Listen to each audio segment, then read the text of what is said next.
వేరుశనగ పంటలో మనకు పురుగు సమస్య అనేది అధికంగా ఉంది. సో, పచ్చ పురుగు, అలాగే ఆకుతొలుచు పురుగు, ఆకు చుట్టు పురుగు అనేది అన్ని రకాల పురుగు సమస్య అనేది ఎక్కువగా ఉంది. సో, అందుకోసం అయితే మనకు పురుగుని నియంత్రించడానికి ఈ బాయర్ కంపెనీకి చెందిన వయాగో ఇన్సెక్టిసైడ్‌ని అయితే వాడడం జరిగింది. సో, ఇందులో వచ్చి మనకు టెట్రానిల్లిప్రోల్ అనేది మనకు 18.18% ఎస్సీ రూపంలో అయితే ఉండడం జరుగుతుంది. సో, మనకి వయాగోలో వచ్చి మనకు ఈ వేరుశనగ పంటలో, అలాగే మనకు ఈ మిరప పంటలో, వివిధ అన్ని రకాల కూరగాయ పంటల్లో అయినా కూడా దీన్ని మనం వాడుకోవచ్చు. అన్ని రకాల పురుగు సమస్యలను అయితే 100% కంట్రోల్ చేసే అవకాశం ఉంటుంది. సో, దీన్నైతే మనము ఒక ఎకరానికి ఒక 80 ml డోస్ ప్రకారంగా అయితే వాడుకోవాల్సి ఉంటుంది. మనం ఉధృతి అనేది ఎక్కువగా ఉంటే దీన్ని మనం 100 ml వరకు కూడా వాడుకోవచ్చు. మంచి రిజల్ట్ అయితే వచ్చే అవకాశం ఉంటుంది.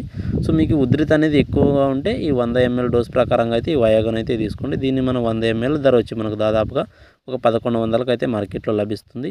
షార్ట్ వీడియోని చూస్తున్న వాళ్ళైతే ప్రతి ఒక్కరు లైక్ చేయండి, సబ్స్క్రైబ్ చేసుకోండి.